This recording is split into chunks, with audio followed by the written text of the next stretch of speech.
আসসালামু আলাইকুম, আশা করি সবাই ভালো আছেন। তো আপনারা অনেকে দেখতে চাইছিলেন যে আমাদের গরুটার পুরো দুধ দহন করা। তো আজকে হচ্ছে পুরো ভিডিওটাই দিব, পুরো হচ্ছে দুধ দহন করানো। কিন্তু এই গরুটা একটু মানে সহজে দুধ দহন করতে দেয় না।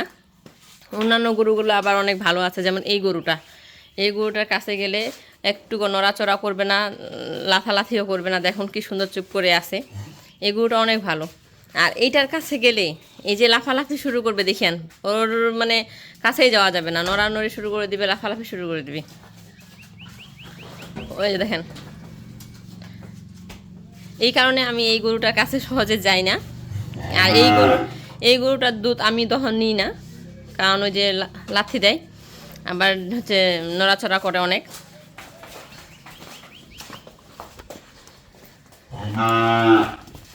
অনেক নড়াচড়া করে দেখে এই জন্য এই গরুটা হচ্ছে এইখানে, এই যে এটা বলে খোয়ার বলে আমাদের এলাকায়, এই যেভাবে খোয়ারের মধ্যে ভরাই দিয়ে দুধ দহন করার লাগে। আর দুধ দহন আপনার ভাই করবে, কারণ এর আগে আমি দুধ দহন করতে গেছিলাম, তখন আমাকে একটা গরু আমার পায়ের মধ্যে লাথি দিছিল। তো ব্যথায় আমি অনেক দিন ধরে হাঁটতে পারিনি ভালোভাবে, অনেক ব্যথা পেয়েছিলাম। এই কারণে আমি এখন এই দুধ দহন করি না। এই ধরনের গরুর কিন্তু দুধ অনেক হয়, 4 কেজি, 5 কেজি, 6 কেজি। আরও কিছু গরু আছে যে 8-10 কেজিও হয়।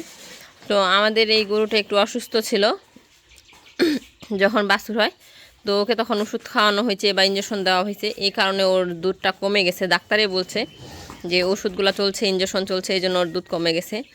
আর আমরা তারপরও তো তেমন করে বেশি নিই না, বাছুরটাকে খাওয়াচ্ছি, যে বাছুরটা 1-2 মাস আর কি খাক ওর মায়ের দুধ, তারপর আমরা হচ্ছে দুধ দহন করব। তো তারপরও হচ্ছে বাসায় আমি মাঝে মাঝে একটু নিই, কারণ আমার 2টা ছোটো ছোটো বাচ্চা আছে, তাদের জন্য আমি হচ্ছে হাফ কেজির মতো করে নিই। তো আপনারা যেহেতু ফুল ভিডিও চাইছেন, এই জন্য আজকে একটু বেশি করে নেওয়া হবে।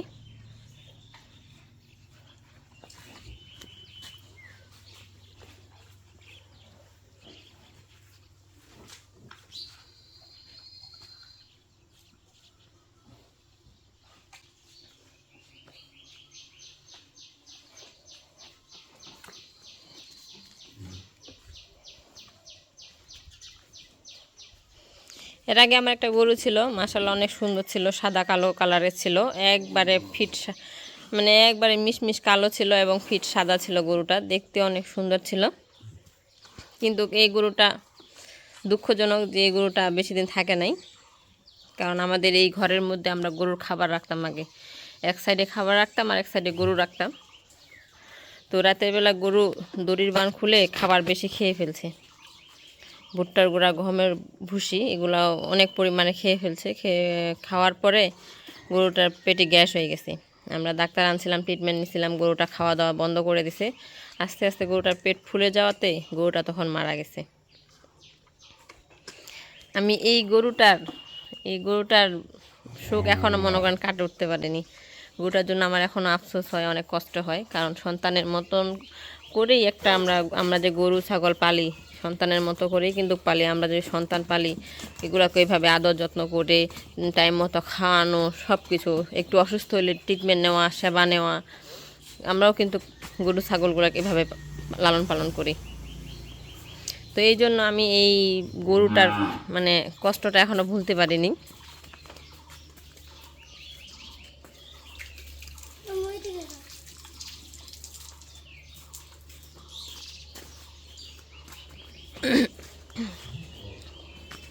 তুমি ব্রাশ করো, জানি তুমি ব্রাশ করো।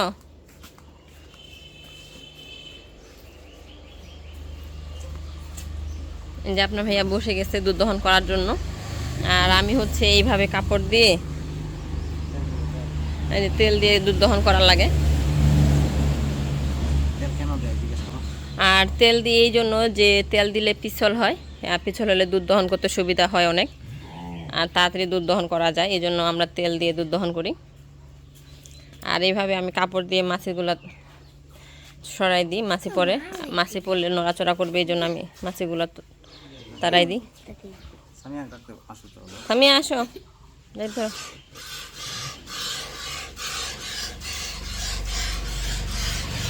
গরুটাকে গোসল করানো হয়নি, গোসল করাই দিতে হবে আজকে।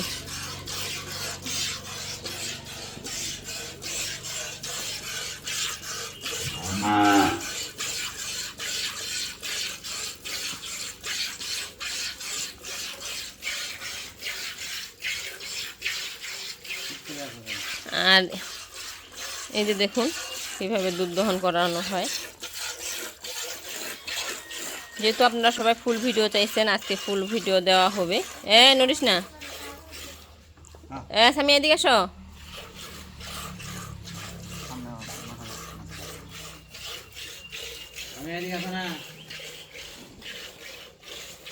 দেখেন আদর করতেছে, কি সুন্দর মাথাটা আগায় দিচ্ছে।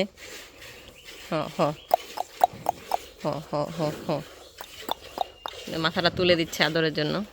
পাঁচের মধ্যে দিলে ভিডিওটা ক্লিয়ার হয় না। একের মধ্যে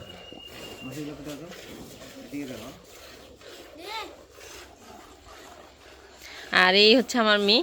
এই গরুটা যখন হচ্ছে ছোট ছিল, যখন এই গরুটা জন্ম হয়, তখন কিন্তু আমি বলছিলাম যে এই মানে ওই বাছুরটা আমার মেয়েকে দিয়ে দিব। তো ওকে আমি এই গরুটা দিয়ে দিছি। এই গরুটা এখন বড় হয়েছে, এই বাছুর বড় হয়েছে, বড় হয়ে এখন ওরে আবার আরেকটা বাছুর হচ্ছে। তো যেহেতু আমার মেয়েকে দিয়েছি, তো এটা হচ্ছে আমার মেয়েরই।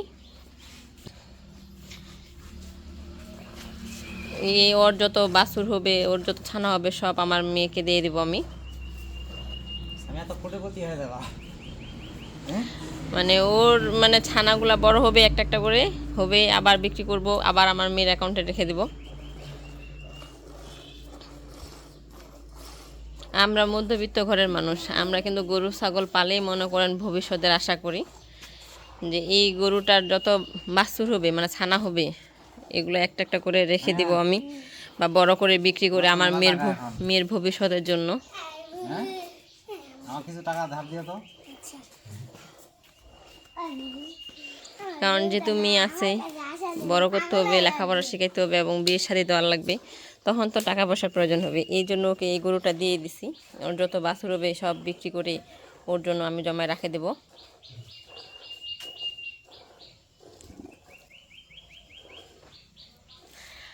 আমার মেয়েকে এটা দিছে দেখে আমার ছেলে অনেক কান্নাকাটি, আমার নাই আমার নাই। তখন আমার ছেলেকে এবার ওর নানু একটা দিছি। আরো না, তো এই যে দেখুন পুরো দুধ দহন দেখাচ্ছি, কিন্তু আমরা এখন এই পুরো দুধ দহন করিনি, শুধু হচ্ছে সামনের দুইটা ভ্যাট দুধ দহন করা হয়েছে। এই দুইটাতে দেখুন 1 কেজির মতো হয়ে গেছে, আর ওই দুইটা আমরা বাছুরের জন্য রেখে দিলাম। 1 কেজির বেশি হবে এখানে। 1 কেজি হবে, কালকে 1 কেজি হয়েছিল। তো যদি এটা আমরা ঠিকমতো দুধ দহন করি, আবার হচ্ছে যদি গরুটা ভালোভাবে দুধ দহন করতে দেয়, তাহলে কিন্তু ওর মাশাআল্লাহ মনে হয় 5-6 কেজি দুধ হবে। আর গরুটা ট্রিটমেন্ট নেওয়াতে একটু কমে গেছে। এখন দুধটা আমি ছেঁকে নেব।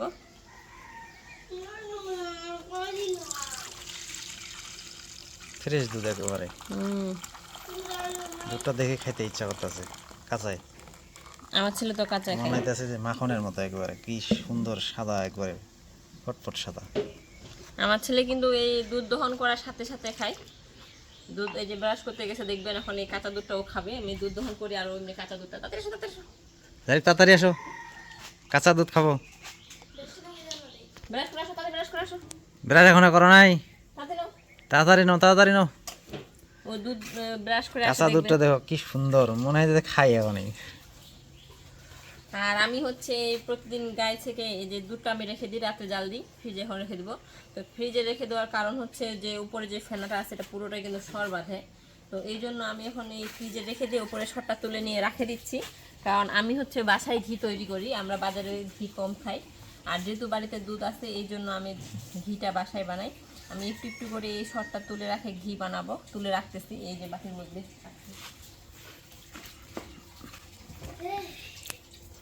কথাটা অল্প একটু হয়েছে, 2 দিন থেকে তুলতেছি। এই যে বাটির মধ্যে একটু করে মুখটা মুছো, একটু করে তুলে রাখতেছি। কাঁচা দুধের সর। হ্যাঁ, কাঁচা দুধের সর। কাঁচা দুধের সর দিয়ে কিন্তু ঘিটা ভালো হয়। যখন এটা দিয়ে 1 বাটি পূরণ হবে তখন আমি ঘি তুলবো। তো যখন ঘি তুলবো তখন অবশ্যই আপনাদেরকে দেখাবো। এর আগে তো ভিডিও আছে একটা, তারপরে এটা আরেকবার দেখাবো। বাবা যাও যাও যাও যাও, কাঁচা দুধ খাবা। জারিফ, দুধ কাঁচা দুধ খাইতে কেমন লাগে? মজা। এই যে দুধ দহন করার সাথে সাথে ওইভাবে খায়। এই যে এক মুখ খাবে।